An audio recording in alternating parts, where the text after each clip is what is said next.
yeah, it's Parashat Acharei Mot Kedoshim this week. This week we discussed Parashat Acharei Mot, the beginning of the Parsha. Obviously, as most of us know, Parsha talks about Yom Kippur, Avodat, Yom Kippurim, and we asked two very simple questions. First of all, why now? Why are we talking about Yom Kippur over here? We're not talking about the Chagim now, so why suddenly go into a great detail about the work of Yom Kippur? But more than that, when looking at the Psukim, there's something very, very interesting about the fact that we're talking about the details of the work of Yom Kippurim. Yeah, as we saw, although we're talking about Yom Kippur, nobody tells us this. We go through many Psukim describing this whole process that Aaron needs to do. The Parsha doesn't start with Yom Kippur, and suddenly at the end we're told, oh, by the way, this is on Yom Kippur, and it says the rules of Yom Kippur. So what is really going on here? And we saw how all of this connects to a deeper understanding about what this Avodah is about, and what this day is about, and why this whole story is part of the larger context. Exactly. A very fundamental message, a very fundamental understanding of what it means to be an Eved Hashem. What is Avodat Hashem in this world? A servant of God. What is Judaism really about? All of this in the Parsha that talks about Yom Kippur, our most holiest day. So what is Yom Kippur actually about? Hope you enjoy it. Take a look.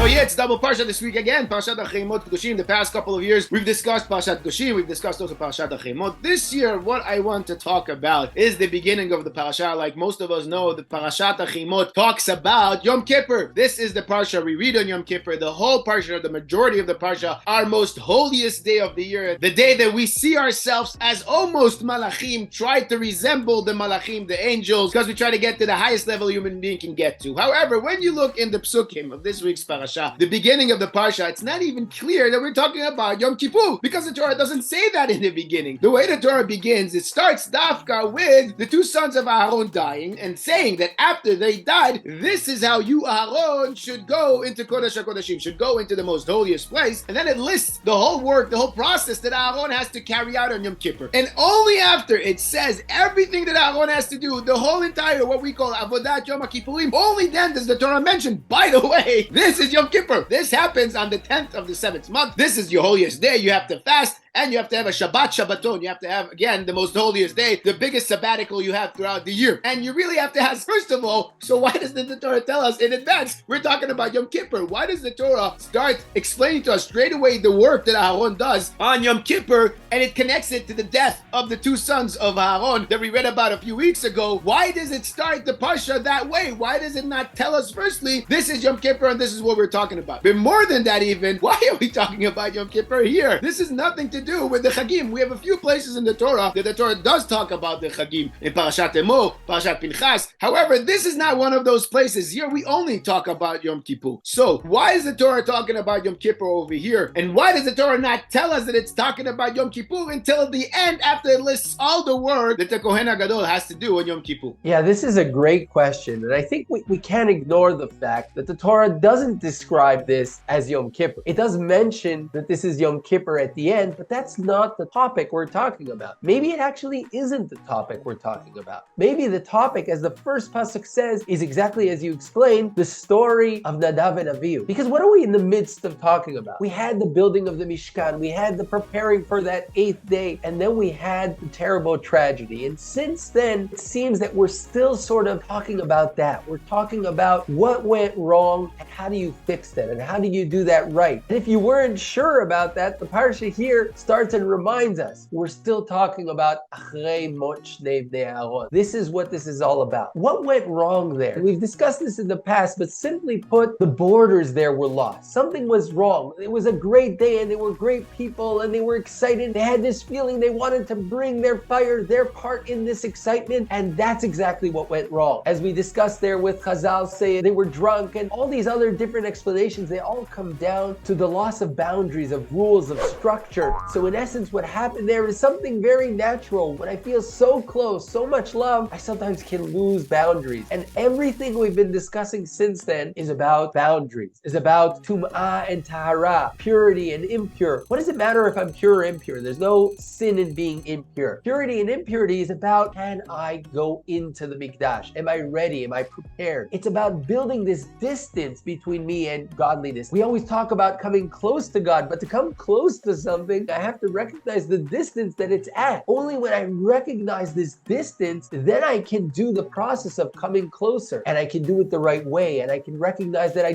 can't just do what I want when I want. And that's what the Parsha here is about. Moshe comes to Aaron and says, Bezot yavo Aaron el HaKodesh, not like Nadav and Avihu. This is how you will enter. You want to come and meet HaKadosh Baruch Hu face to face? It's going to be in a certain way, by certain rules, and there's going to be a special time, and there's going to be a special process. But if we look carefully, we'll see something even deeper. It's not just that there's a process. If this story is about Aaron, how should you enter and meet godliness, we would think we would have a description of what Aaron needs to do about himself. He'll do certain korbanot, he'll do a certain process of purifying himself. All that's great. But when we look at the Psukim, we see something else. It starts with Aaron. Aaron, this is how you will enter. It also ends with Aaron saying, Vayas ken Aaron. Aaron does as he's told. So the story here is Aaron as an individual. How, Aaron, will you meet godliness, teaches us the Torah? Together with everyone. Together with your family. Together with all the Kohanim. Together with all of Am Yisrael. You want to meet godliness? That's not your own deal. It's not you're so elevated. You're a Kohen Gadol. You're above everyone. You can go and meet. No. To meet godliness, it's on the day, that special day where all of us as Am Yisrael come together and meet godliness. It starts with, this is how Aaron will enter the Kodesh, will enter the Kodesh Kodashim. How? When we go through the Psukim, we look, okay, when will that moment happen? It only happens in the Psukim that talk already about Am Yisrael, all of Am Yisrael together, having this special moment on this special day. And as the Pasuk finally says, when Aaron comes into Kodesh Kodashim, it says, V'chiper ba'ado, he will bring kapara for himself, u'ba'ad beito, and for his family, also larger family, the Kohanim, u'ba'ad kol kehal Yisrael. Only with this process, only together with all of that, does Aaron actually reach that level of being able to enter and meet HaKadosh Baruch Hu. Many times we think that our Avodat Hashem is, we need to work on ourselves. Sometimes the people around us are disturbing us, meaning these people do that, those people do that. I'm a tzaddik. It doesn't work like that. No matter who you are, u'be'ad kol kehal Yisrael, to enter Kodesh HaKadoshim, you can do a lot of things, but to meet godliness, that's only going to happen when you're a part of Am Yisrael. And it's interesting that this one special day, as we know, is the day when we receive the second luchot, when we receive the second chance, when finally Moshe comes down from Har Sinai with the luchot. How did we reach that moment? How did we get out of this terrible sin of Chet HaEgel? By Moshe saying one thing, V'im ayin mecheni na misifrecha. Hashem says, you know what? Let's erase all of them. I'll only take you. I'll build you as a family. Moshe says, no.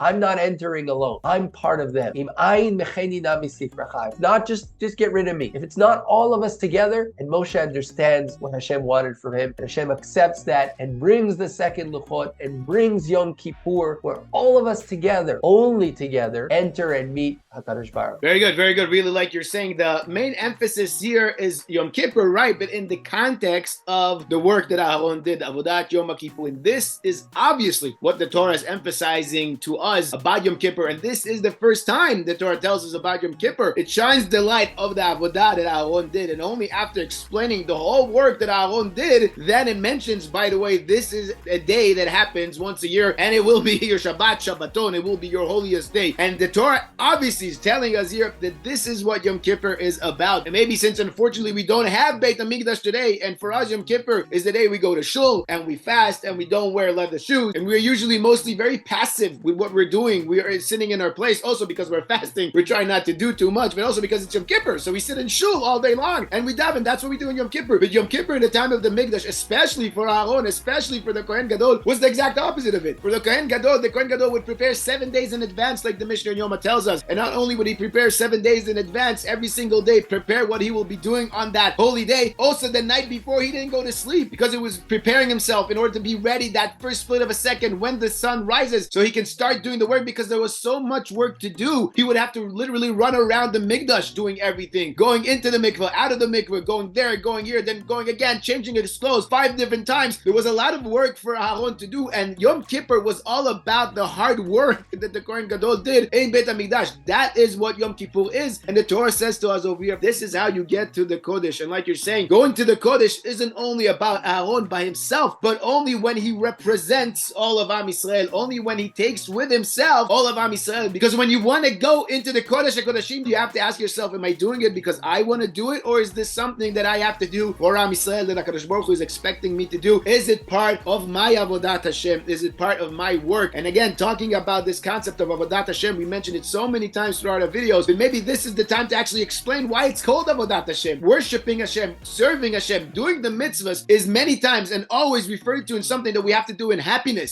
Ivdu et Hashem besimcha. You have to work and worship Hashem out of happiness. However, it is called Avodat Hashem. It's a task. It's a work. Working is never easy. Even though you have to be happy when you do it, it doesn't mean that it's something easy to do. The opposite. Avodah is something hard to do, and Avodah is something that you work on. And again, looking at Yom Kippur, the way the Torah describes it, it's obvious that this is what the Torah is telling us, each one of us. Again, personally, when we want to get to the Kodesh, when we want to climb high, when we want to get somewhere higher, climbing higher is always something hard. It's a lot easier to go down a mountain than to climb up a mountain. But when you're climbing up, when you're looking up to something, when you want to achieve something higher than you, the hard work is built into the system. It's part of it. You cannot reach higher. You can't go somewhere higher if you're not working hard. And this is what the Torah is emphasizing here. This is what all the Sifrei Musar are about. Mesilas Yesharim starts with Yesod HaChasidut, V'shoresh ha'avodat mima she'yitbarer v'yitamet ma chovat ha'adam be'olamo. You have an obligation in this world. You have something you have to carry out in the world, and your job is to figure it out, and you have to work on it. It's not something easy. It's not something that you can do just with a whim. It's not something you can just sit down and think about. It's an actual work. It's an actual process. It's an actual labor that you have to put your effort into it. It never comes easy. And maybe again, this is why the Torah mentions it here after the Mishkan was established, after building up the Mishkan for the first time, after that first day of the Mishkan, to tell us again privately that if we want to get to the Kodesh, it involves a lot of hard work. It doesn't come easy. You have to put the work into it in order to get to that Kodesh, in order to climb onto that Kodesh. And having this week here in Eretz Yisrael, Yom HaZikaron, and then Yom HaAtzmaut, one of the saddest days of the year, the Tisha B'Av of our modern days, and next to it, the Yom HaAtzmaut, the Pesach of our modern days. These two great opposites of a days, where on the one hand, we remember the ones that sacrificed their lives for us, for our country, for our land, for our Torah. And on the other hand, we are celebrating Medinat Yisrael, this incredible miracle that HaKadosh Baruch Hu gave us, gave our generations to live it and to be with it and to be here and to see it being built up. This, as Rav Kook said, is Yesod Kisei Hashem Ba'olam. This is the foundation of HaKadosh Baruch Hu's throne in the world. This is where we all together get together in order to bring holiness into this world, and in order to, on the other hand, for us to climb up to that holiness. This is what this week was about. This is what this Parsha is about, telling us that to get to that holiness, you have to go through that hard work, that hard labor beforehand, because it doesn't come so easily. Everything in life that is worth it, you have to work for it. That famous sentence of, but it was worth it. There's always a but before it, because there was a lot of hard work and a lot of sacrifice that came before it, but it was worth it. This is what it means to go into the Kodesh Pnima, each one as an individual, but also all of us together as part of Am Yisrael, as you were saying, in order to go to the Kodesh Pnima for ourselves, like Aaron did, for our families, for our tribes, but also for all of Am Yisrael together. Maybe this is what the Parsha is emphasizing for us. Beautiful, beautiful. As you're saying, Yom HaAtzmaut is so connected, because if we didn't have this rule that to achieve godliness, we needed to go everyone together, then we don't need a Medina. We don't even need to live together. Everybody can be in their own place. They can do their own thing. But because the way we meet godliness is through us being together and reaching that point, that's why this moment, as you said, why Medinat Israel is the basis, is the foundation of revealing God in this world. Because revealing godliness in this world, teaches the Parsha, is not a personal business. It's something that happens together, all of Am Yisrael together. That's the only way me personally can reach that closest with HaKadosh Baruch Hu, is if I do it as part of the klal, as part of all of Am Yisrael. But I think just one last point to ask here is that if the topic is not the Chagim, and Yom Kippur is just brought here because we're talking about Nadav and Abihu, why? I mean, why don't we have another place where we talk about Yom Kippur and teach Yom Kippur? Why is Yom Kippur brought sort of as part of this? I think this also teaches us another thing about Yom Kippur. If Yom Kippur was just a day in the year, that when we get to that day, then we have a certain process that we need to go through, certain things we need to do, then all year we do what we do, and when we get to Yom Kippur, we have Yom Kippur. But if we say that to reach that closeness that you're searching all year, there's a special place and a special way and a special time, and that's Yom Kippur, it means that all year, in a certain sense, we're waiting for that day. We're preparing for that day. It's all a process we're trying to reach, and we're waiting. When will come the moment when we can finally step and meet godliness face to face? That's when Yom Kippur comes. It stops being about Yom Kippur. All year is searching for that closeness which we achieve in that special time, in that special place, in that special special way. And that's what we see here also with Yom Kippur, where we always have a process to reach Yom Kippur, Elul, Acharei Mot, and then we reach Yom Kippur at the pinnacle of all of that process. Beautiful, beautiful. Exactly like you're saying. Sometimes, especially in our days, it's so easy to forget that it actually takes a lot of work to get to somewhere higher. We like to have things instant. We like to have things right away. We like to not work hard for things. However, the exact opposite it is in Avodat Hashem. Avodat Hashem, it's work. It's a daily struggle. It's a daily work. And it's up to us to carry out that work and not be deterred by the fact that it's a lot of hard work. But we're out of time. We'll end here. We'll just remind the viewers what we discussed the past few years. Last year and 2 years ago in Parashat Kodoshim, we discussed the different mitzvahs. First of all, Parashat Kodoshim, how did you become holy? Kodoshim to you, the Torah says. But then it goes and lists all the different mitzvahs of Ben Adam lechavero, the different mitzvahs people do with each other. Now, if I ask you, Yitzi, describe to me a holy person, you'll probably describe this most spiritual person, the person who disconnects himself from others, who sits in a room and prays all day and studies all day. That's the holiest person. However, this is not what the Torah is telling us. So what is the Torah telling us? How do you become very holy? How do you become Kedoshim to you? That's one video. In a different video, we discussed the big mitzvah of Ve'ahavta l'reacha kamocha. Love your fellow like yourself. What does it mean? Why does the Gemara, why does the Mishnah tell us that this is Kol HaTorah Kula al Regel Achad? What did Hillel Hazak can teach us? Why does this hold all the Torah in it? We'll link those two videos. And if you enjoyed this video, feel free to share it around, like it on YouTube, comment below on YouTube. And of course, if you haven't yet subscribed to our channel, please consider subscribing and help us grow the channel. And Shkoyach Yitzi. Shkoyach Tuvia, Shabbat Shalom. Shabbat Shalom, and Emet Hashem. We'll talk again next week.